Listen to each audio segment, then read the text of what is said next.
한국에서는 작은 골목에서도 도둑질을 할 수가 없는데 일본은 한국보다 털기 쉽다. 최근 한국의 한 도둑이 일본 경찰에 붙잡혀서 한 말입니다. 웃음밖에 나오지 않습니다. 그런데 이 일로 인해 일본의 후진적인 사회 시스템이 드러나 버렸습니다. 도대체 일본은 어느 정도로 후진국이 되어버린 것일까요? 구독과 좋아요 아시죠? 알람 설정도 부탁드립니다.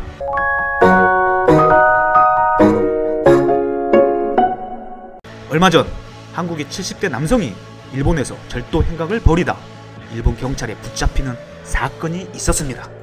한국인 남성이 2019년 한국에서 2명의 동료와 빈집털이를 목적으로 일본에 입국했었고 당시 동료들은 절도 행각을 벌이다 경찰에 체포됐으나 이 남성은 한국으로 도주했다고 합니다. 도둑놈들의 의리라고는 눈꼽만큼도 없는 모양입니다. 그리고 이건 나라 망신이죠. 그런데 이 남성이 다른 동료 도둑 3명을 모집해 지난 2월 다시 일본으로 출장을 갔다고 합니다. 미션 임파서블도 아니고 참. 이 남성은 2월 말부터 3월까지 효고현, 오사카부, 나라현에서 빈집털이를 하다가 결국 절도 혐의로 경찰에 체포됐습니다. 그들은 총 6건의 절도로 약 2,700만엔, 하나로 한 3억원 되네요. 금품을 훔쳤다고 합니다. 그런데 경찰에 잡힌 이 남성이 한 말에 일본이 발칵 뒤집어졌습니다. 경찰이 왜 일본에서 빈집을 털었느냐 묻자 이 남성은 한국에는 작은 골목에도 감시 카메라가 있고 주택가에도 일본 대도시 정도의 카메라가 설치되어 있다. 도둑질을 할 수가 없다 라고 진술을 한 것이죠. 일본의 대도시 정도가 우리의 골목 수준이라고 일본을 디스한 거죠. 디스. 일본 법원은 이 남성에게 절도죄로 징역 6년을 선고했다고 합니다. 일본 사회가 개인정보 보호에 민감한 것이 있다 치더라도 아직도 IT 후진국이다 보니 CCTV조차 마음대로 달 수 있는 상황이 아닙니다. 그러다 보니 현재 일본은 범죄가 기승을 부리고 있습니다. 특히 코로나 사태 이후 범죄율이 폭발하고 있습니다. 2월에 2천여 건 하던 것이 3월에 1만여 건, 4월부터는 폭발적으로 늘고 있다고 하죠. 코로나 사태로 외출이 제한되면서 방범의 역할을 하던 사람들의 눈이 없어져 범죄가 늘어나고 있는 것이죠. 원래 일본 민족성 자체도 사람이 없는 곳에서는 별의 별짓 다 하는 민족이긴 합니다. 전체적으로 음습함이 일본 민족의 특성이죠.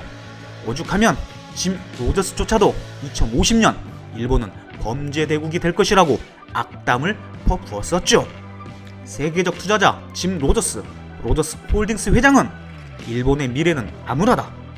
지금 내가 만약 10살 일본인이라면 즉시 일본을 떠날 것이라며 일본은 2050년 범죄 대국이 될 것이다 라고 예측했습니다. 일본의 쇠퇴 이유는 심각한 저출산과 어마어마한 부채죠. 그리고 인구가 감소하는데도 이민을 받아들이지 않고 있죠. 역사적으로도 서아프리카 가나의 경우 1957년엔 대영 제국의 식민지 중 가장 부유한 국가였지만 국경을 폐쇄하고 외국인을 제거하면서 국력이 쇠퇴했고, 미얀마 또한 1962년 당시엔 아시아의 가장 부유한 국가 중 한 곳이었지만 외국인을 추방하고 국경을 폐쇄한 뒤 아시아 최빈국으로 전락했습니다. 이 외에도 외국인은 필요 없다며 세국 정책을 편 이후 세계 최빈국이 된 나라들도 많죠. 우리도 100여 년 전 그랬었나요?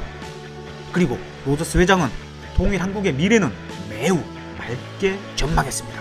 통일 한국과 일본을 비교했을 때 일본은 통일 한국의 상대가 되지 않을 것이라면서 남한의 지식과 자본, 북한의 풍부한 인력 자원과 천연 자원 등을 사용하면 통일 한국은 굉장한 모습을 지닐 것이라고 말했죠.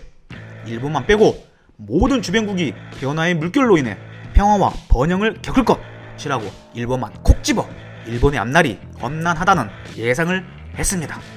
예상이 아니라 현실입니다. 일본만 모르고 있죠. 일본은 아직도 자기들이 세계 제일인 줄 착각에 빠져 있습니다.